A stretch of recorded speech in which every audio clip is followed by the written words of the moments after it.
Well, hello everyone. Welcome back. I hope you had a decent lunch. We're now in the home stretch for CMC 2021, and this is the final session, apart from the last word, which is always worth watching, and I'll give you a bit more information on that later.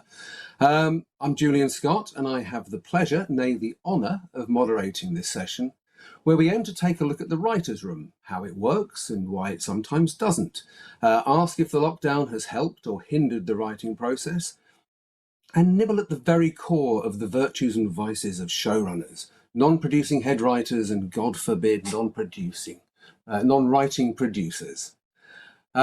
Before we get started, I'll let you know that some of us are going to be in wonder after the session, chatting and answering further questions, and you can, of course, put your questions to us right here using the smiley face button. At the same time, Wonder is hosting a chat around one of the videos in the Perspective on the Strand, all about leading small and large companies through the pandemic and into whatever the reset afterwards will look like. It's a fascinating conversation, and you can meet some of the speakers in Wonder this afternoon. So let's turn our attention to Write On. With me this afternoon are four talented people who come to this session with similar perspectives on the topics being examined. What I hope we will do through discussion is explain why they think what they think, and give solid advice to both new writers and seasoned pros about how to get the best out of writers and writers' rooms.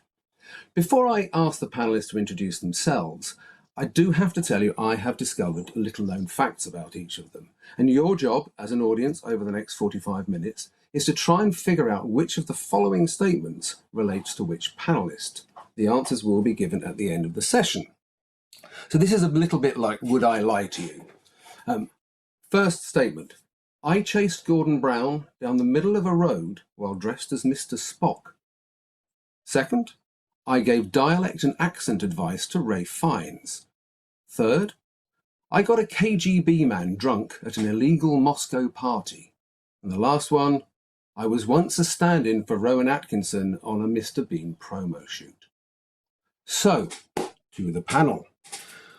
Starting with Melly Views, I would love you to introduce yourselves and give us a quick précis of your career to date and what you're up to nowadays. Melly. Hello, everybody. It's really nice to be here. I'm Melly. I'm a producer, showrunner, head writer. I started my career with the Jim Henson Company and went on to head write and script edit a number of other big preschool brands. I work mainly in preschool, best known probably for a show called Grandpa in My Pocket, which was a mixed content show for CBeebies, and currently about to go into production with a brand new big preschool mixed content show for Channel 5 Milkshake. Omari, your turn.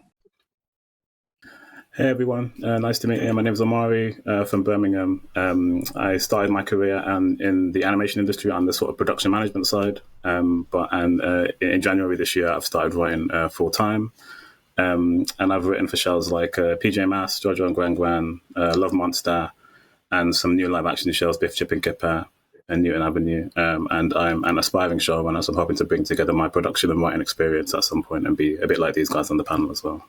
So yeah, thank you. Diane. Hi there, everybody. Diane Whitley. Started my career as an actor, but was always writing when I was out of work. The writing sort of took off. I wrote on Grange Hill in the early years, and then I worked as a series producer at Granada TV, and that's where I really learned everything really I know now about showrunning, because I was a series producer, but towards the end of my time there I was also writing shows, so I was basically the nearest I've ever come to a pure showrunner. Then I left. Since then I've been head writer on shows like House of Anubis and Hunter Street for Nickelodeon. I've created shows for Disney, CBBC. So basically I work as a guns for hire writer. When I work on other people's shows, I'm employed as a head writer, and I also create my own shows as well. Thank you. And lastly but not leastly, Mark. Hi, I'm Mark Oswin. I'm a comedy writer. I started off as a comedy writer-performer, and then moved into being a writer when nobody wanted to cast me in anything I'd written. I spent quite a number of years in adult comedy, getting pilot script commissions and a few pilots made and a few broadcasts, and which is, I think, the normal experience for people in grown-up comedy. And then someone asked me if I fancied writing in kids, and I've never looked back. I've written on loads of kids sitcoms, 4 O'Clock Club, So Awkward, and I write animations like Strange Hill High, Danger Mouse. I'm currently working on an new Aardman show, and I'm head writer of Goldie's Oldies on Nickelodeon. Thank you very much. So, as mentioned previously, audience, if you want to ask a question, we are going to try and fit questions in as we go along, so don't forget to press that smiley face button. Melly, if I can circle back with you. Let's imagine you're planning a writer's room with a mix of seasoned writers and some new writers for a major commission. How do you envisage creating an atmosphere that makes everyone feel welcome and secure, that's also going to be productive and allow you to stay focused on the job in hand? Wine and cake, obviously.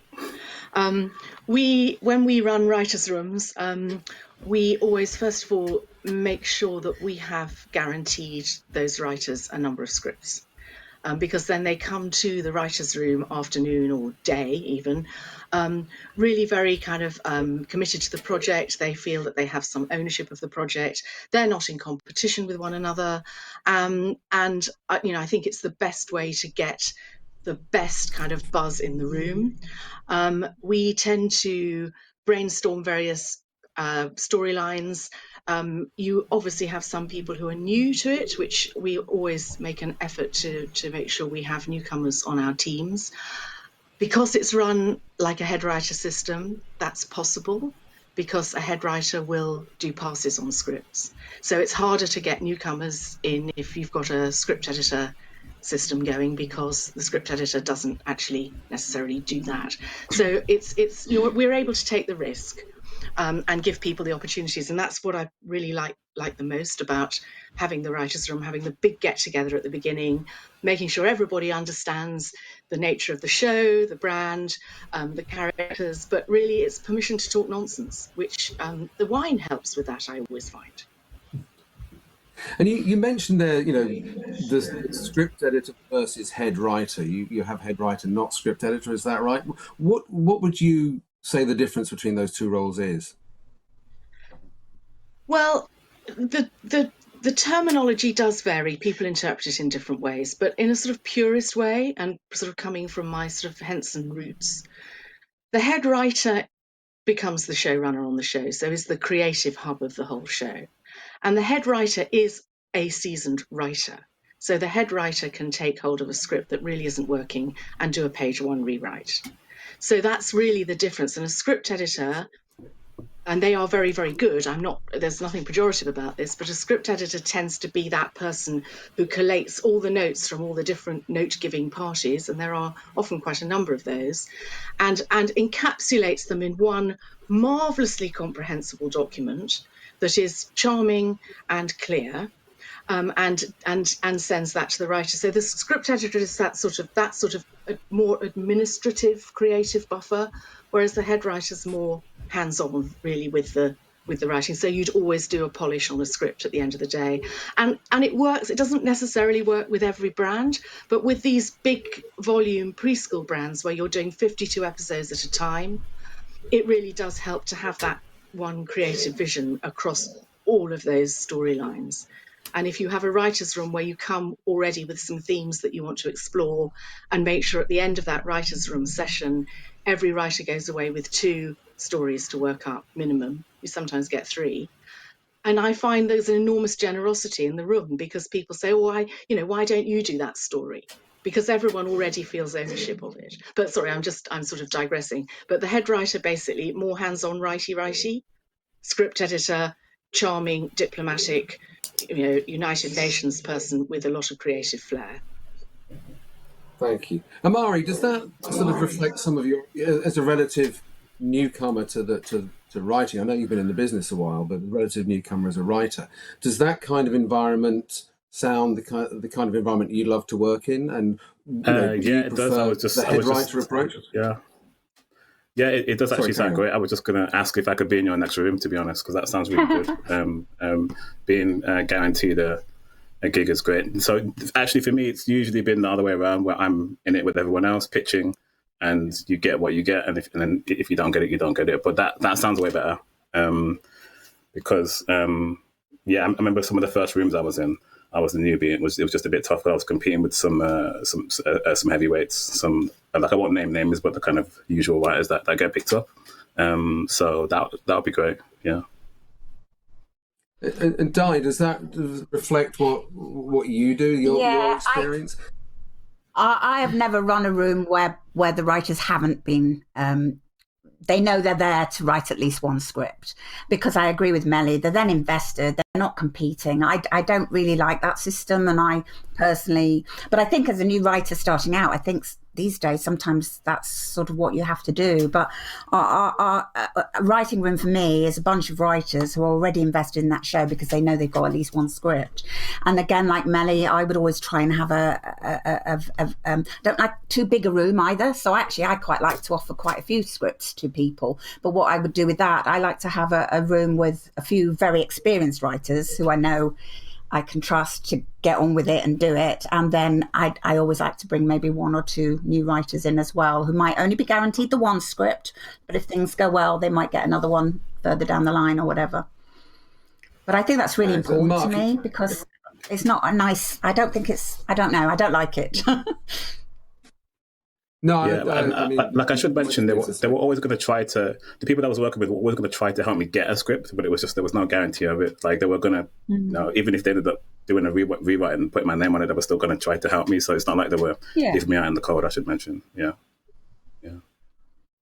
And Mark, bringing you in here, what, your experience similar, or have you seen things operate in a different way?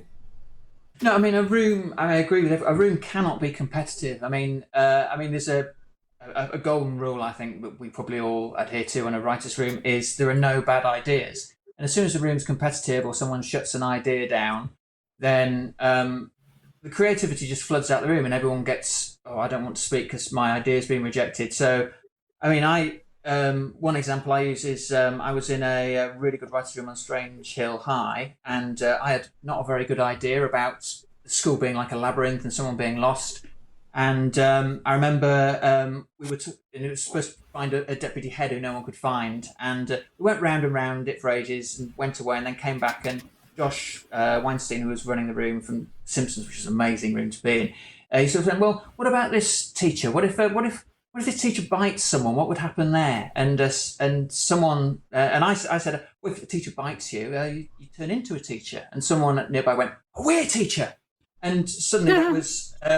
Attack of the Weird Teacher, which was one of the best episodes of Strange Hill High, I think. Josh wrote it, and it came from just not a very good idea that I had, that we just talked around, and suddenly the whole room owned it. And what you want at the end of a writer's room is to be a load of ideas that have all come from the room, and everyone's happy to write any idea. No one goes, "Well, that was my idea, I want that." Everyone just sits and goes, "Yeah, I'll write anything because I love all these ideas and I contributed to them." And the other rule I have, which is slightly related to no bad ideas, is no execs.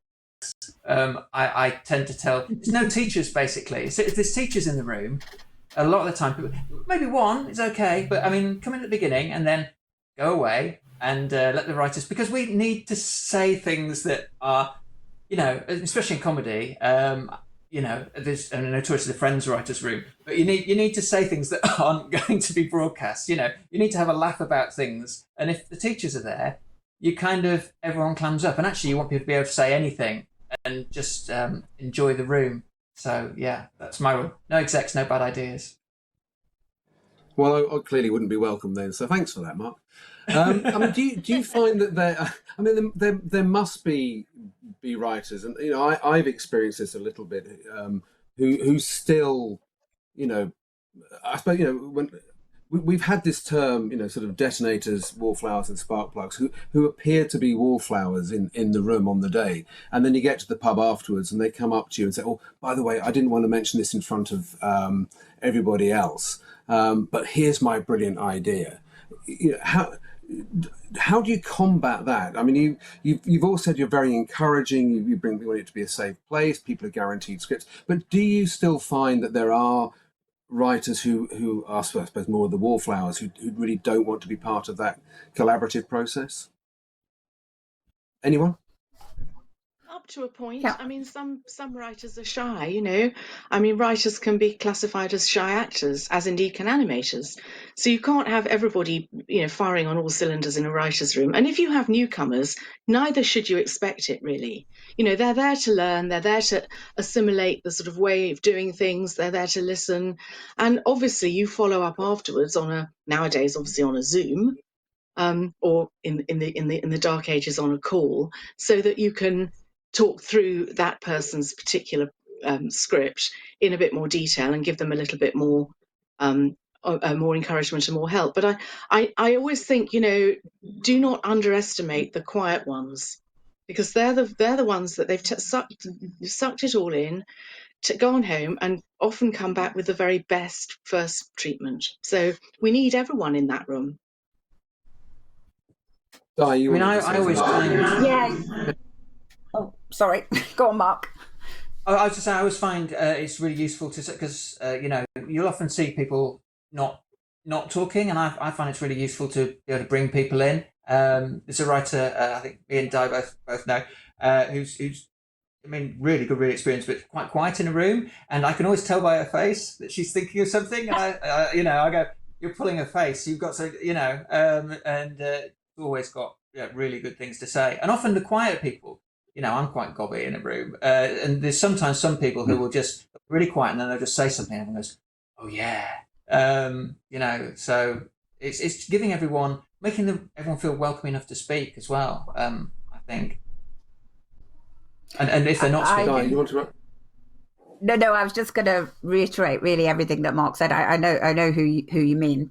Brilliant writer, but can be quite quiet in the room, and I think you need all types. I'm quite gobby, but if I'm running a room, I'm less gobby because I'm obviously having to listen and take things in. But you need all kinds in a room, because it's at that time, you know, you have loads of bright sparks coming up with ideas, taking off ideas into tangents. Then you need the detonators who go, yeah, but hang on, if we do that doesn't make sense. And they are good detonators and there are bad detonators. A good detonator will blow up an idea but will have a solution. A bad detonator will just keep naysaying everything and be a bit negative in the room. And then in that silence that Mark was saying, like 3 o'clock in the afternoon, you've been at it for a while and you've just had a brilliant idea detonated by a detonator who hasn't got any ideas, and there'll be that silence and they'll be like, right, and I'll if I'm running the room, I'll think, right, I'll have to have a break, we'll have to have a break now. And then the wallflower will speak up and go, well, we could what about this, you know, and they'll suddenly come up with a brilliant solution and we'll go yes. So you need all types. You need all types in the room. Brilliant. I want to circle admit, back on something that Millie brought up. Can I quickly Amari, chime in on that? I was going to ask you very quickly whether you thought you were a... That's what I was going to say. Do you think you're a detonator, a spark plug, or a wallflower when you're in a room? Oh, right. Yeah. I think I'm a wallflower, but I know that about myself. So what I tend to do, I always go first. So just kind of, because there's often a lot of like pressure on you, and like the longer you don't talk, the more pressure that kind of builds up. So as a rule, if they ask you what's to go first, I'll go first, and that way it kind of frees you up, and you avoid the kind of afternoon low where energy is kind of low, which is like the worst time to be pitching, right? And then it means I can kind of spend the rest of the day. Hopefully, if it was good, people remember it. If it's bad, hopefully they've forgotten it by now, and I can kind of spend the rest of the day like kind of adding to other people's ideas, because that's another way to kind of impress people as well. So yeah. Cool.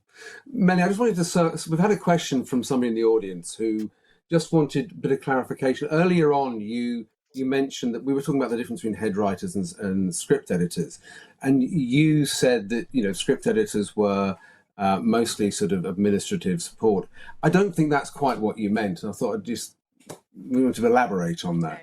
I mean, I did say with a lot of creative flair. So, you know, the script. I mean, I've worked with some absolutely fantastic script editors, and also I've been a script editor as well as a head writer. And the difference is that a script editor tends not to do passes on scripts, right? Let's not just roll your sleeves up, hands on, do a page one rewrite if necessary.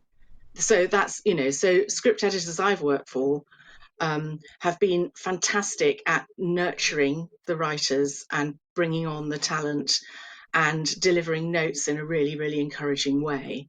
which is incredibly important. Now, the head writer has to do that as well, but the fundamental difference is at the end of the day, the head writer probably has to sit down. And I think it works, to be honest, if you're doing 13 half hours of a drama, that's a very different sort of area to 52 11-minuters of a preschool show. And I mean, I always have a script editor working with me to help process some of the notes, but they wouldn't do the pass on a script or on a treatment. So does that make that a bit clearer? Yeah, I think so, absolutely. Talking about notes, I mean, that's a very neat segue into notes, and which are the sort of I don't know if they're the dreaded thing for a writer, but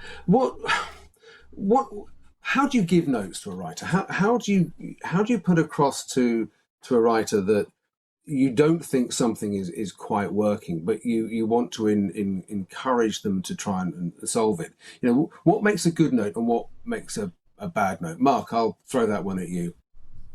Well, I would always try, when I'm delivering notes, is to try and suggest some solutions, because I think that's really important, especially working on some of the shows that we work on. They're often very, very, very tight schedules, and you don't really, you don't want to give. There's a lot of pressure on the writer, and you need to be able to give a way forward. And often you'll get notes from execs that don't necessarily offer a solution. And what we do, certainly on Goldies, is I get together with my script editors, because we run a system where there's a head writer and we have 2 script editors actually, and we'd often get together, talk about the notes, and if there was a lot of notes, we'd get the writer up on Zoom and say, we think this is a good way forward. What do you think? And chat it through with them if there was, really, really big notes. If they're small notes, then that's fine to let the writer get on with them. But if there are big notes, then I think you want to be giving people a way forward,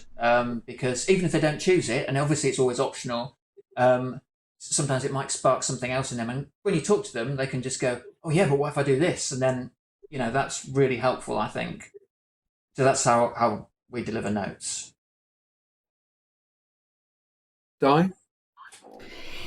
It very much depends. I've worked as a head writer on shows when I've had a script editor working with me, and they've been invaluable because they can be they're my right-hand person, but they're also the friend of the writer, and they've got the time to sort of deliver the notes in a sensitive way and a productive way. It is about, in my opinion, offering solutions again, not just sort of giving the notes verbatim from the executives, because sometimes they're slightly contradictory if you've got 2 different execs, and sometimes you have to see what's going on underneath.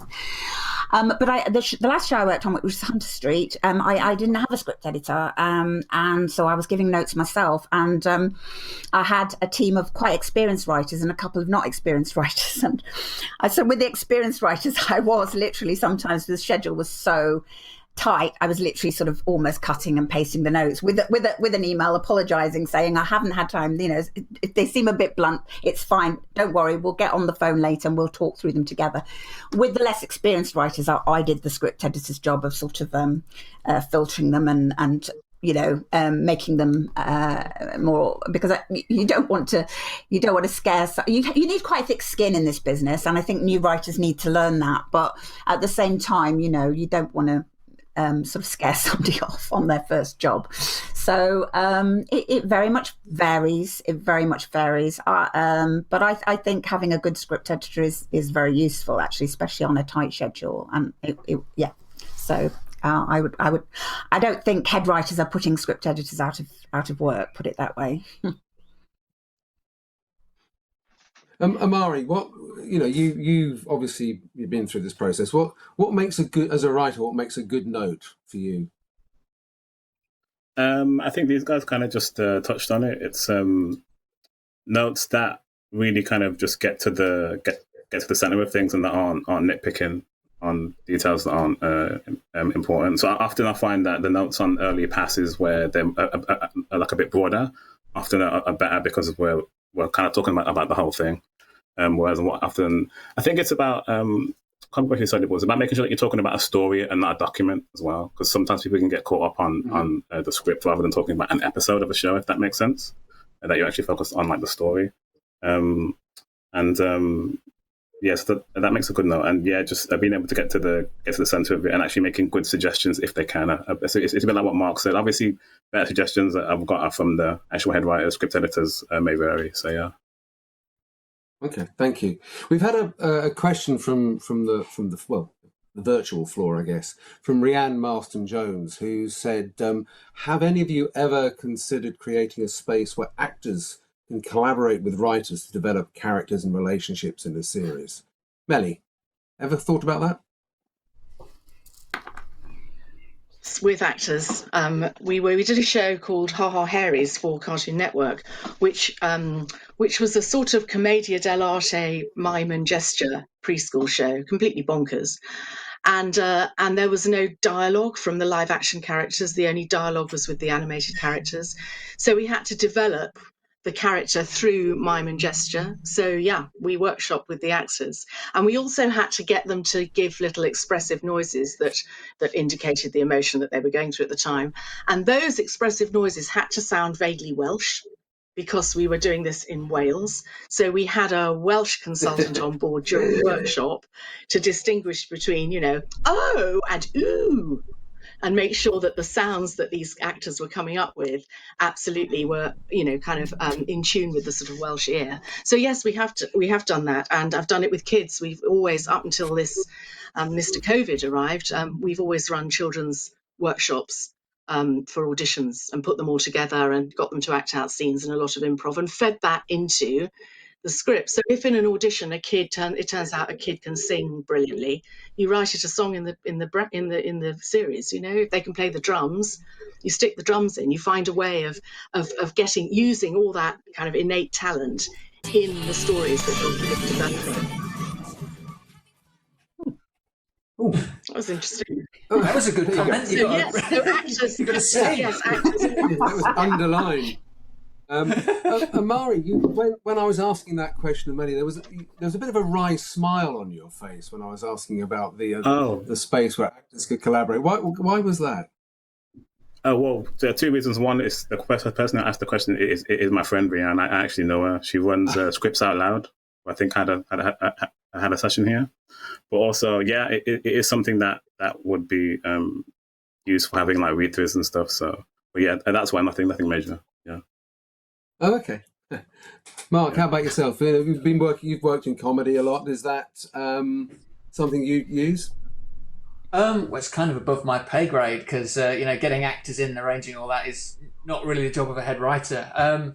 So yeah, I mean, I started in theatre doing device stuff, and it would be lovely to do that kind of thing. But like I say, it's really above my pay grade, that kind of thing. But it's interesting. I mean, the way things work at the moment, often you'll be halfway through a series and filming will start and casting will happen, and you'll be suddenly told, this guy's really good, give them more stuff. So it sort of happens halfway through the series at the moment. I mean, it's not just a writing thing; it's starting in a completely new place.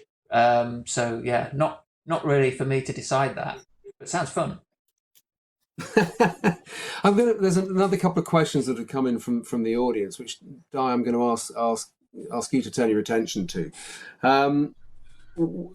People are asking, what do you look for in a green writer, and what's the best way to get into a writer's room if you've never had a script produced before? Are there opportunities for people to attend in a mostly observational way? And that last question was from Guy. Me. Yep. Spec scripts, basically. Spec scripts, you have to write a script and send it out to people. Do your research before you send it out. So, know what kind of show it is you're applying for. I will always read scripts and then work with whoever the broadcaster is. So, for instance, on Hunter Street, I worked with, the executives at Hunter Street, at Nickelodeon, to look at scripts of new writers and make a decision collaboratively. you know, a spec script is really good. And I have worked on another show where we, for CBBC, Jamie Johnson, we had some new writers brought in who weren't necessarily offered a full script, but they were offered, they were like shadowing other writers, and I had a mentor who was shadowing me on that show, and they were paid for that. And at least 2 of those writers did go through and write a script in the end, so that was quite good. So I think the BBC, you know, the writers' room there, it does offer opportunities. It's really tough. I would not want to be a new writer starting out now. I think it is a lot tougher than when I started. But even then, you had to send a spec script. I got my first gig on Grange Hill by just sending in a spec script to the script editor then, who read it, liked it, got me in. And this won't happen these days. Said, would you like to write a script? Not a trial script. Would you like to write a script? And I was like, oh, yes, please. And that was it. I mean, you know, I'd been writing a lot before then, but yeah. Sorry, I'd like to chime in on this because I'm fairly new. And yeah, I am actually shadowing on a show right now. It's not a kid's show. It's actually adult drama. But by the way I got there, they initially said no. And I was so desperate to write on it. I said, look, can I actually shadow on the show? So I'm basically got to sit in on the writer's room just to see how that all kind of functioned. That was really insightful. But they didn't have an official scheme, right? They're just doing it for me because they like me. So it is worth being cheeky and just asking because, like, you never know, people can help you out. And I think ultimately you just need, if you've got no agent and no credits, you need someone just to kind of be kind and kind of put you on. It was CMC that helped me with that initially, actually. So there's like a few different writers like Danny Stack and Becky Overton. I met them like a few years ago. And they were nice enough to introduce me to the right people. And that eventually led to me getting gigs. So, yeah. So there's a lot of networking that was required to do Amari. Is that part of what you're saying? Yeah, definitely.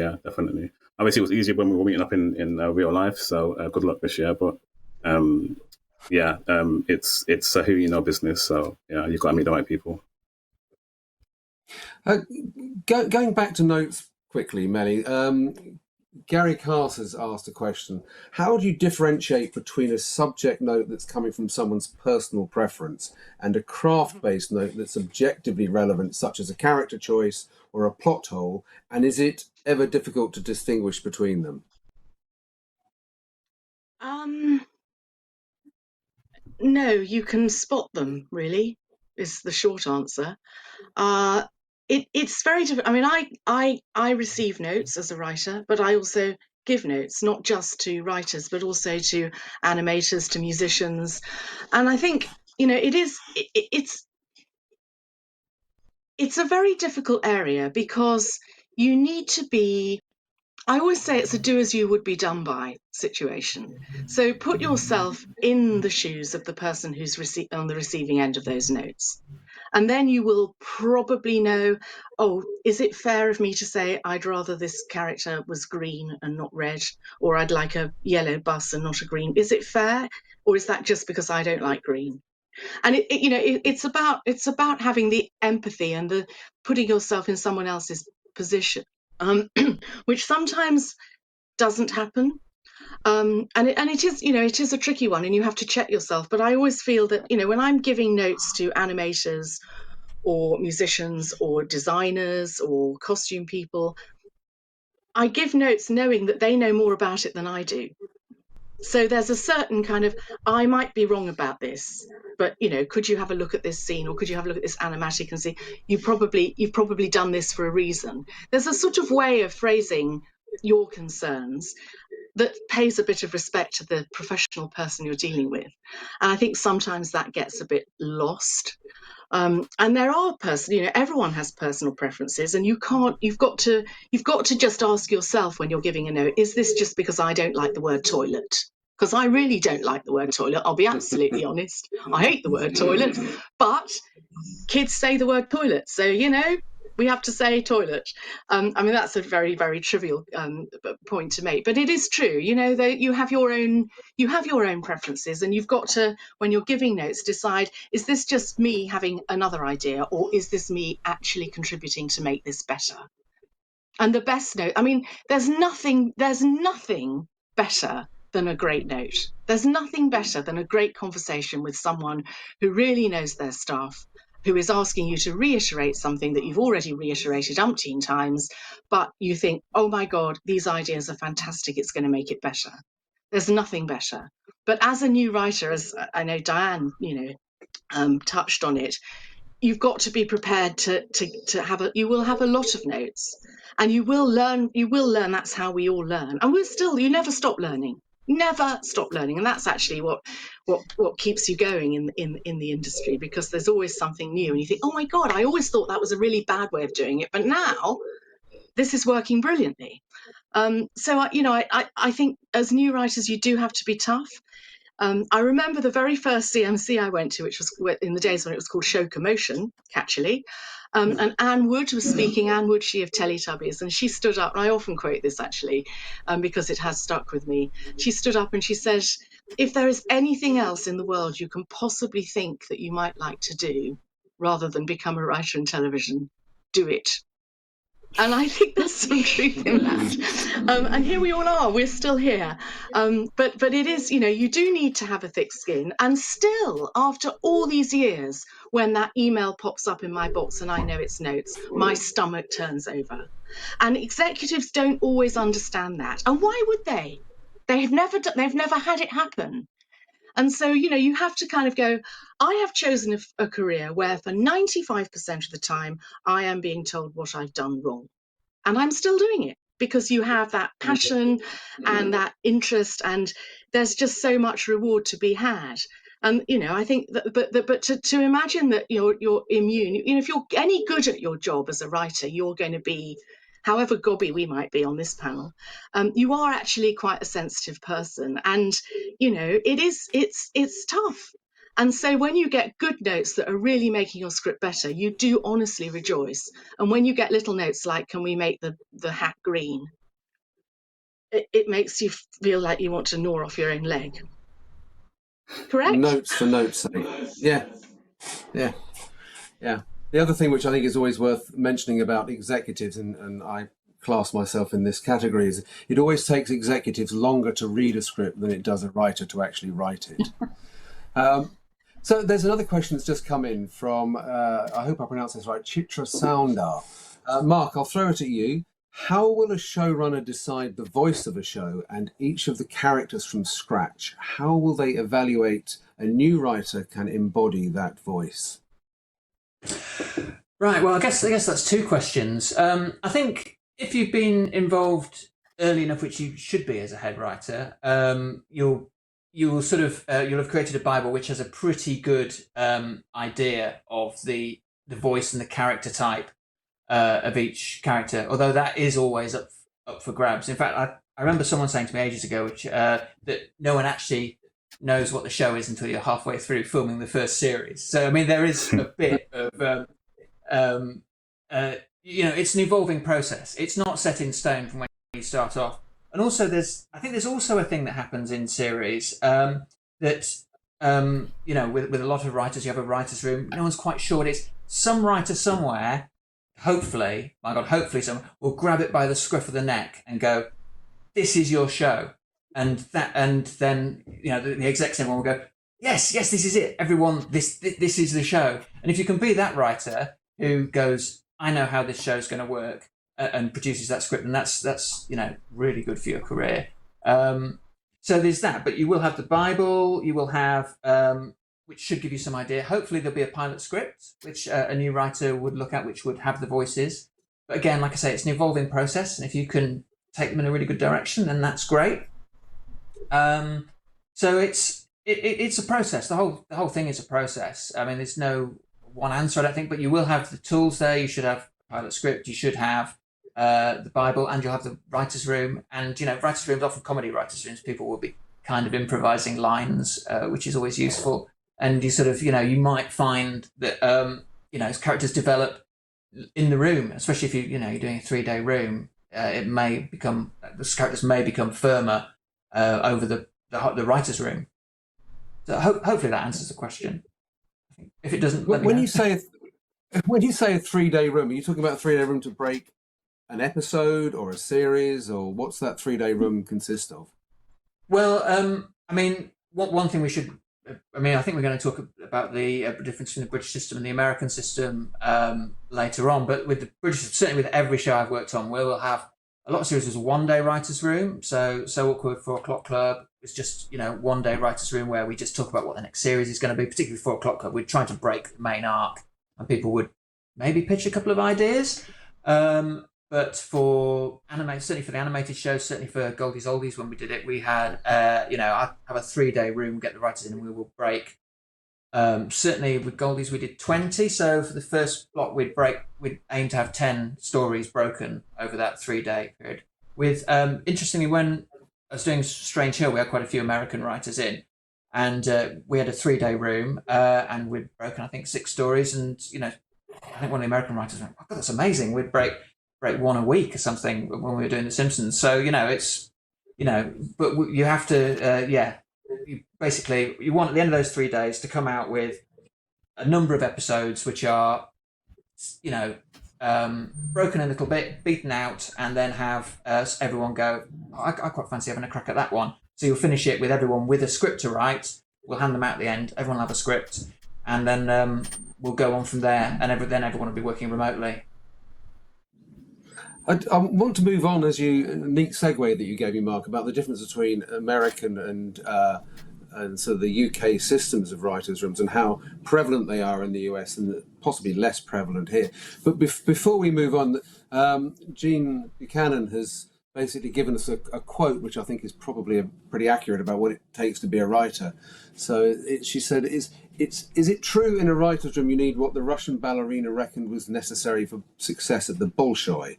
That is, the teeth of a tiger and the hide of a dinosaur. I think that's, lots of nods coming from that. Thank you, Jean.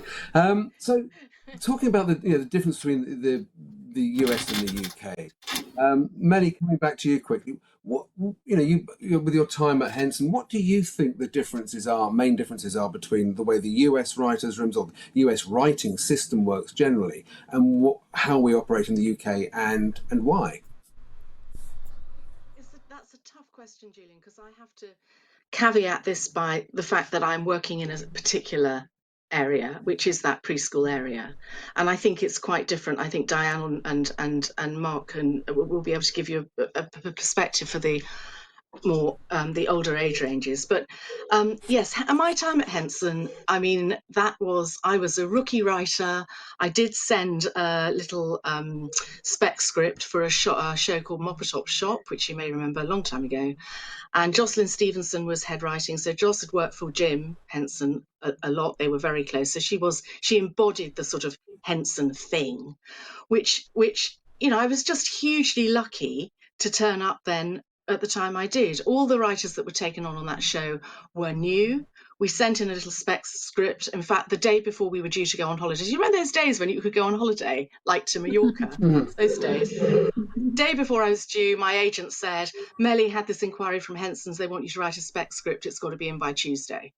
And I didn't own a laptop. So it was like, go and buy a laptop, take it to Mallorca, sit on a balcony, drink a crate of beer, write a script, send it. And that's what I did. Wasn't quite a crate actually, but and then the next thing I have Jocelyn on the phone saying, "Hey, you're going to be working with me," and it was just unbelievable. So I got sort of literally catapulted into the Henson thing, which is a very, very collaborative but very single creative vision thing. So Joss was queen of this property. It was her show, and she basically had a say over every single creative element of it. And I realized then, gosh, this job, which is not just a writer, but it effectively a showrunner job, this is the job I really would love to do, because I have a drama degree, I've worked in radio, I've worked in theatre. It was sort of just, for me, music. It was bringing together all those things as well as the writing. So I was hugely lucky, because they then got a big commission called The Hoobs, which some of you might know, which was 250 half hours of preschool. And I was asked to showrun it. And I mean, I didn't, I thought, well, I've got nothing. I mean, now I think I'd look at that job and go, you must be kidding. But I didn't have anything to lose. So I thought, all right, I'll have a crack at it. So that sort of was the very American way of doing it. And I don't think even now in preschool, I mean, there isn't very much preschool live action made. You know, sadly, it's terrible how little we get made because it's so hard to finance. And we're really lucky that we have got the Yak Fund behind our new project. We've got Channel 5 absolutely behind our new project, and Northern Ireland Screen. And all three of those funders have been committed to seeing this through, even though it has been massively beleaguered by COVID. But there isn't enough preschool for me to really comment on what other people are doing. But I think probably by and large, the American system has still not filtered through. I think people perceive it to be too expensive, and certainly lots of writers' rooms too expensive.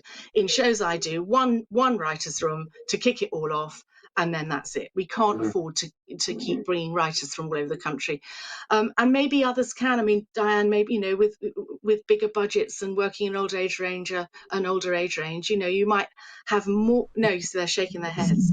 So I A little don't. I mean, bit. I think the Americans. I love working with Americans because I love their rigor, their editorial rigor. I learned so much early on. Working with an American company on that score, and I do think that we have got better in the UK at that. I think there is much more editorial rigor now than there was back in 2000 or whenever it was. But I'm not sure we've changed the system much. But I could be wrong. Very possible. Diane, you've obviously Yeah, been I mean, sort of head I think writer we're on a little stuff. bit. Yeah, I think we're a little bit close, but we don't run the writers' room like they do in America. And it is about money because basically they have staff writers and everything, and the head writer runs it. I think the purest the nearest I've come to being a pure showrunner was when I was a series producer at Granada, because my boss also knew that I wrote. So I was writing and running the show because I was producing it and I was involved in everything from casting, everything. But nowadays it tends to be the running the room, but it has to be much quicker. I broke 30 episodes in 4 days, you know, so it's tough, but it's fun, and I love it. So, you know, yeah. Mark, what But your we're experiences nowhere with the near. US We're and nowhere near. Yeah, we're nowhere near the American system, really. Yeah, Mark. on to me. I mean, yeah, one of the things, whenever British comedy writers get together, we always bemoan that we're not in the American system because they get wages, they get paid loads of money, and also there's a career path. I mean, that's one thing I don't think we've touched on is, you know, in the American writing, you can start sort of making the coffee and you can end up as a showrunner. And that's something actually that we really don't have in Britain. It's really hit and miss. You know, you just hopefully do your thing. I mean, try and meet some people. I always say to people wanting to write comedy, make some comedy. You know, and you know there is it's much harder now, but you know people can make stuff on YouTube and stuff like that now, which I never could. I used to film stuff on VHS and send VHSs to people as a writer performer. But that's how you meet people, and when you meet people, you know. Some of them someone might eventually go, oh, you're good, and give you an opportunity, and then you meet some other people. Whereas, you know, it's very hit and miss. Whereas in America, you do have the career path. But the Americans always complain about it. You know, you get an American over and they complain about the system. And, you know, I mean, I think they're not necessarily treated that well. I was talking to someone recently about an American saying about a showrunner they'd worked for. You know, you expect to stay when the showrunner's there. And they were having some marital problems, so everyone had to stay until midnight because he didn't want to go home. So you know, there's downsides to it as well. Yeah. I think it's more brutal. I mean, speaking to, I think when we were speaking to Alison before, you know, when we were prepping for this, and she said that she'd had people being absolutely vile to her as a writer, and I've never ever had that here. This community does not go in for vile. You know, you might be frustrated by things and all the rest of it, but you don't get abused. So I think the American system it's harsher. But you're right. We don't have. I don't know how we put this right, because I was on a panel similar to this about 10 years ago, and I don't think anything's changed very much. There is no career path. So in the States, when you talk to an exec who is responsible, creative exec, they will have come up through the writing ranks. I don't know any execs that have come up through the writing ranks here. Do you, actually? Anyone? I mean, I don't. Very few. No. Yeah, There we are, just where we are. I was going to say, I had a friend who's... Go on, Mark. I was just going to move. We're sort of just heading towards the end of the session, so I just wanted to take one more question very briefly from the audience. Steve Ince has asked, Amari, I'll ask you this first. Does Zoom give better access to individual writers, and does it move things along in a more creative way? Amari, what are your thoughts? Yeah, it has been good for me this year, actually. So I've sat in on a few rooms. Like I said, there was a live action show, and I've been able to attend different. It was more so last year. This year, I've mostly been doing development, but last year it has been really, really good because you can get a look in places that you wouldn't normally get to. So I've attended rooms for Nickelodeon, like a few other places as well this year, which have been great. But what you're missing is the network, right? Because most of my jobs now come from recommendations from other writers, not just my agent. And you're not going to get to necessarily. It's the kind of banter that you get to have between the work with the writers. You build a network; they'll recommend you on other shows. A lot of that's missing. So there's kind of a bunch of people coming up now that are kind of going to miss out on that. Okay, thank you. I'm going to have to. Oh right, okay, no, that's fine. No, go on very, very quickly. Very quickly, I was going to say I ran a whole story conference on Zoom this time and I was absolutely dreading it. And it went a lot better than I thought it would be because it was more focused and people listened and we got probably more done in a shorter period of time. Would I like to run a writer's room like that all the time? No, because I still feel that getting in the room and interacting and going for that drink at the end is really, really important, especially for writers. Yeah. We don't get out much. Well, yeah, exactly. We never go out. It's the social contact we get. Guys, thank you very much. That was fascinating, I have to say. And I think there was a whole bunch of good advice on a lot of topics. And I think as we wind things up now, we should put a stop to the rumour mill and ask each of you to fess up and own the statements that I gave at the beginning of this session. So, Amari, what is your secret fact? I was once a stand-in for Rowan Atkinson on a Mr. Bean promo shoot. So back when I was working at Tiger Aspect on my first ever job. I know, right? Because we look alike. I got to stand in on. I got to stand in for him because he was busy doing something, and Tom Beatty, who gave me my first job, was nice enough to let me kind of do it. Yeah, it was great. Got to meet him and everything. So yeah, excellent. Diane, what's your hidden? Yes, hidden mine truth? was I gave dialect accent lessons to Ralph Fiennes. So back in 1986, I was an actor. I was working at Oldham Rep, and there was a young actor called Ralph Fiennes, fresh from drama school. He was up there, and as a rep, you do 2 or 3 plays, and one of the plays was a broad northern comedy called Me Mam Says. And so when we were going over lines, I was giving Rafe, it's not get the tin bath out, it's get the tin bath out, you know. So he probably wouldn't remember me today, but I did help him with his accent on Me Mam Says. Brilliant, thank you. Melly, what did you get up to? I got a KGB man drunk at a legal party in Moscow. That's a good one. It's the only way to handle them when they're following you everywhere. So I did a drama and Russian degree, weird, lots of Chekhov. And as part of it, I had to go spend a whole summer in Moscow and hooked up with a couple of rather sort of well-connected Harvard boys who knew a lot of people in Moscow. This was Soviet Union time, right? And we were followed everywhere by a KGB man. And we ended up at places where we shouldn't have been. But the trick was you just get them drunk and then they're happy. They sit in the corner perfectly happily. Drunk as skunks. Perfect. Thank you. And Mark, obviously by process of elimination, I think we know what you did, but just very briefly remind us and why.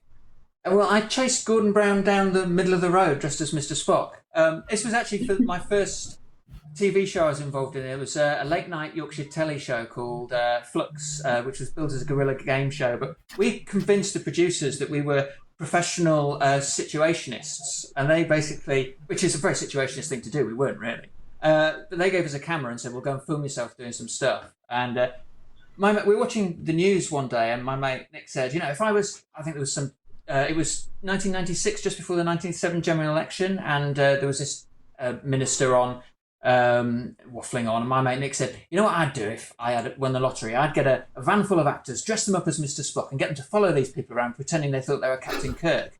And I just went, we don't have to win the lottery to do that.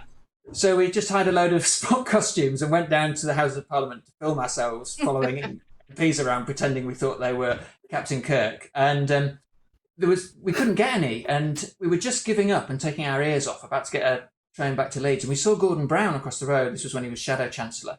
And because we'd had no luck, someone went, there's Gordon Brown, and we saw red and we went, get him!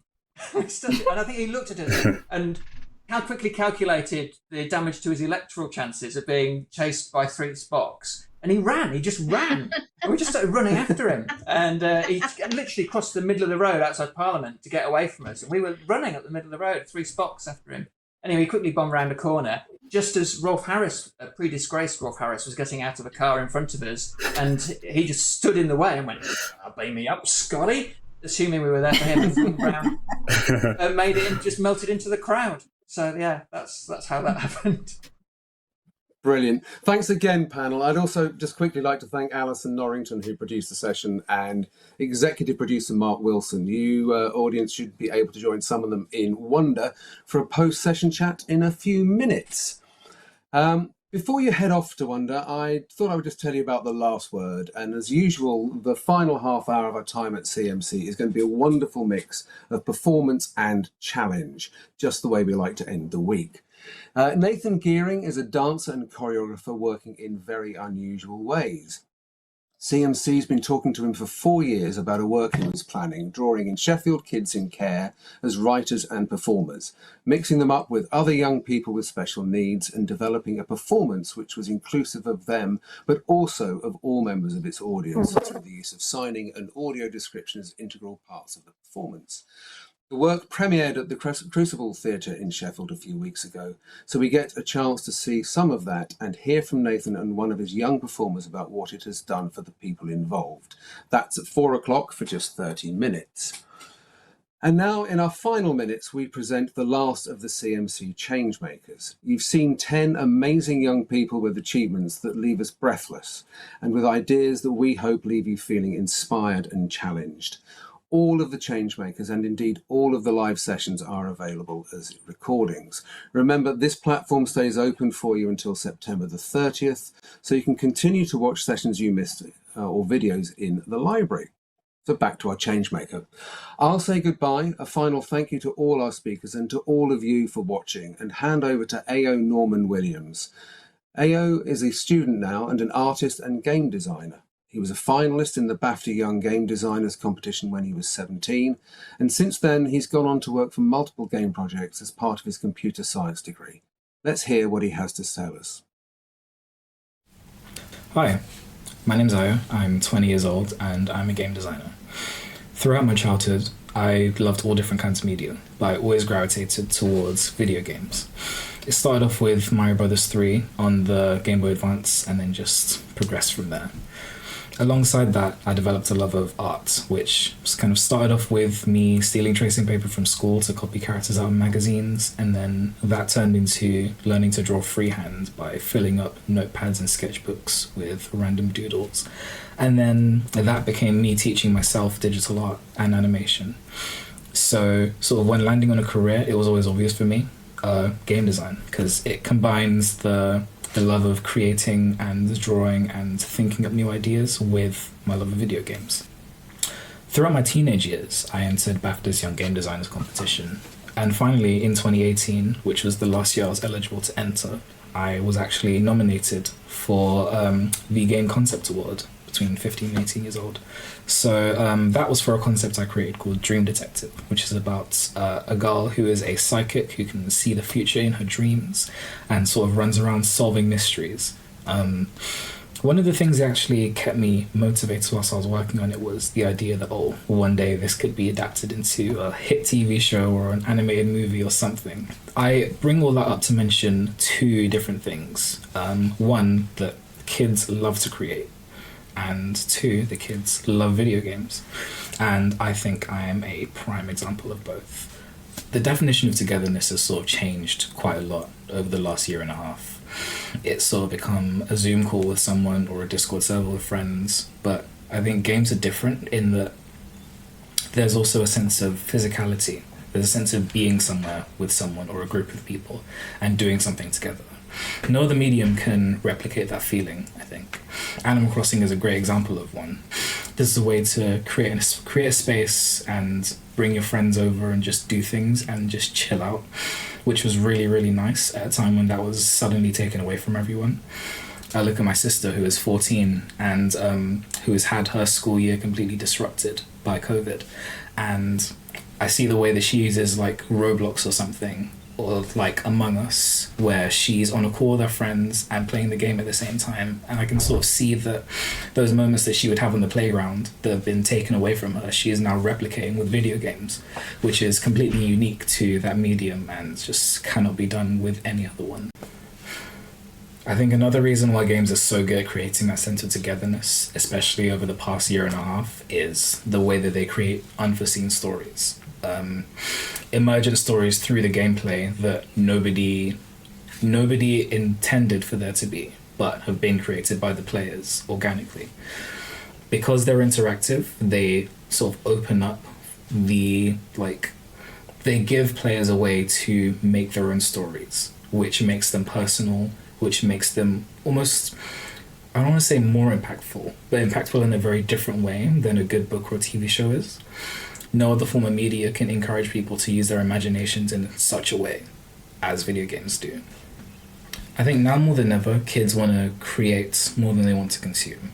Now, kids are always going to want to consume media. There's always going to be a TV show or a film or a book that they're going to want to watch or read. But I think now, as the barrier of entry to create lowers and lowers and lowers, I think that young people, like my age and younger, are so dialed into creation that the time that they spend creating is outweighing the time that they spend consuming. I think things like TikToks, like simple memes and Reddit posts and Discords and all of that sort of has contributed to young people becoming so knowledgeable about how to create that they're spending more time doing that than anything else. Take Among Us, for example. The game was massively popular, but I think even more popular than the game itself was the memes that it inspired. It spawned remixes and fan art and all sorts of memes to where it almost becomes its own subculture.